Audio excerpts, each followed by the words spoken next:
Bismillahirrahmanirrahim.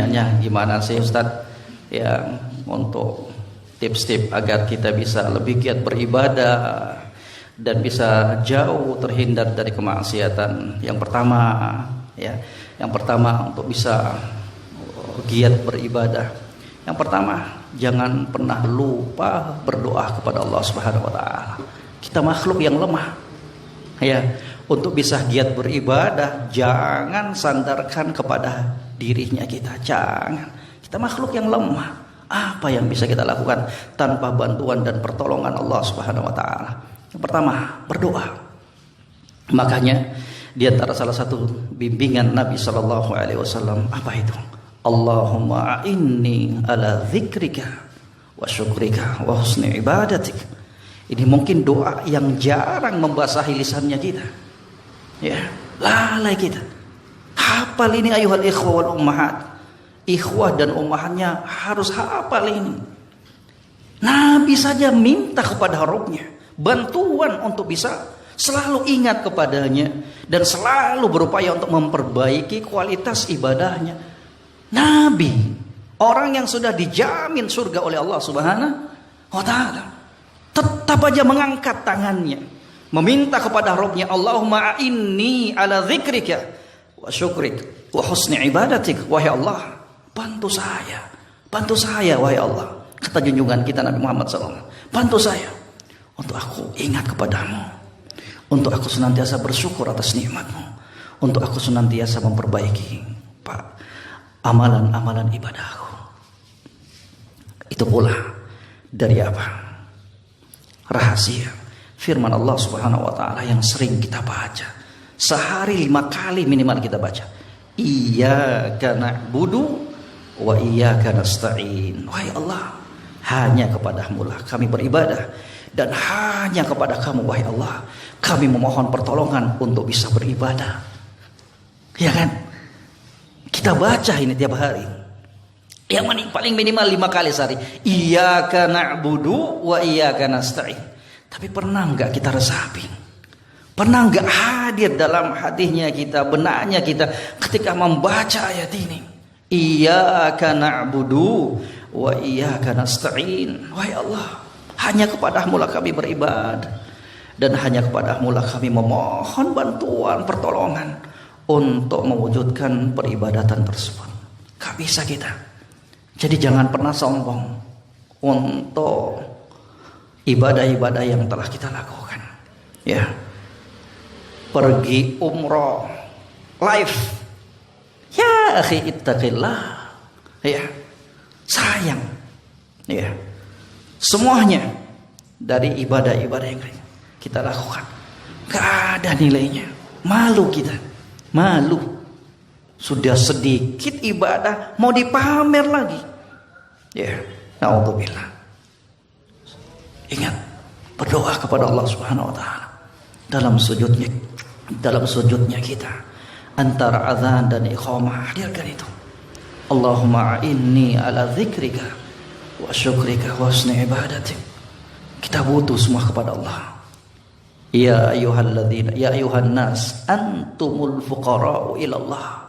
Wahai sekalian manusia, kalian itu orang-orang yang butuh kepada Allah Subhanahu wa taala. Jangan pernah bangga dengan kemampuan dan dayanya kita.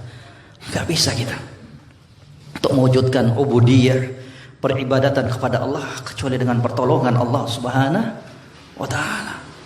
Kemudian perkara yang kedua, untuk bisa semangat beribadah, perkara yang kedua, jauhi kemaksiatan. Itu pengaruh sekali itu, kemaksiatan. Jauhi kemaksiatan. Jadi kalau selama ini terasa berat melakukan ibadah, kok saya udah pasang alarm udah pasang alarm jam 3, jam 4 lah minimal.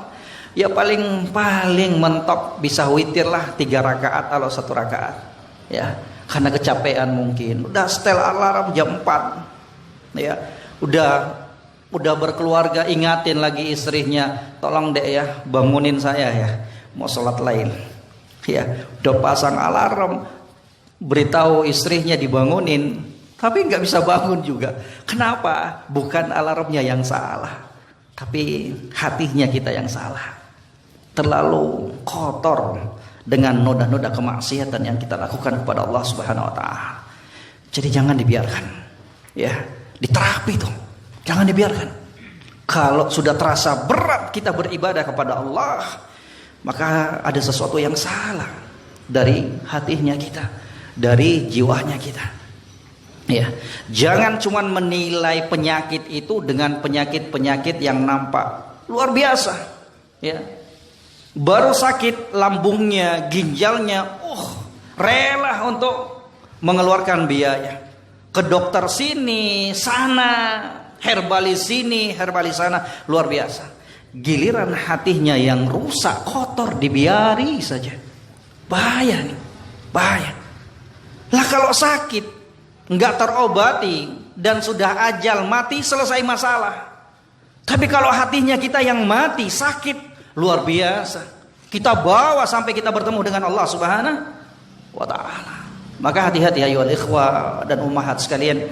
Kalau gejala yang satu ini, yaitu sulit beribadah kepada Allah, terasa berat, maka segera diterapi. Jangan dibiarkan setan mengambil bagian dalam ibadahnya kita. Ya.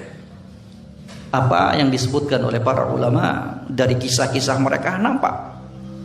Di antara mereka ada yang mengaku dahulunya nggak pernah dan nggak bisa sholat malam, bangun 40 hari kurang lebih, nggak bisa bangun sholat lail. Kenapa? Karena satu kemaksiatan.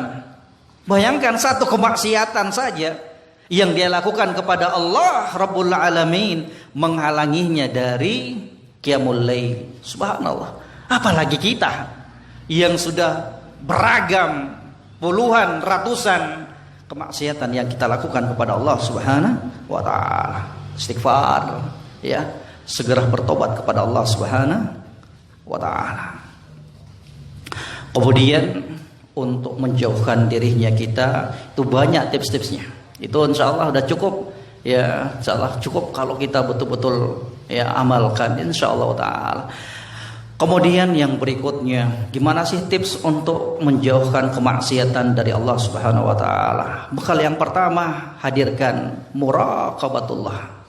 Ya, dawamul muraqabah. Senantiasa hadirkan bahwa segala pergerakan kita dilihat dan diawasi oleh Allah Subhanahu wa taala. Hadirkan tuh tips yang paling jitu nih. Hadirkan muraqabatullah, bahwa apa yang kita lakukan semuanya, pergerakan mulut kita, hati kita, perbuatan anggota tubuhnya kita dilihat, diawasi oleh Allah Subhanahu wa taala. Kita boleh saja menghindar, sembunyi dari penglihatan manusia, tapi tidak demikian dengan Allah Subhanahu wa taala. Wala takun waliyan lillah fil alaniyah aduwan lillah fisir. Jangan kamu, kata para ulama, jangan kamu menjadi wali-wali Allah, jangan kamu menampakkan ketakwaan kamu ketika ramai, dan ketika sepi kamu menjadi musuh Allah Subhanahu wa taala. Gimana bentuknya? Kalau di masjid luar biasa, nampak khusyuk.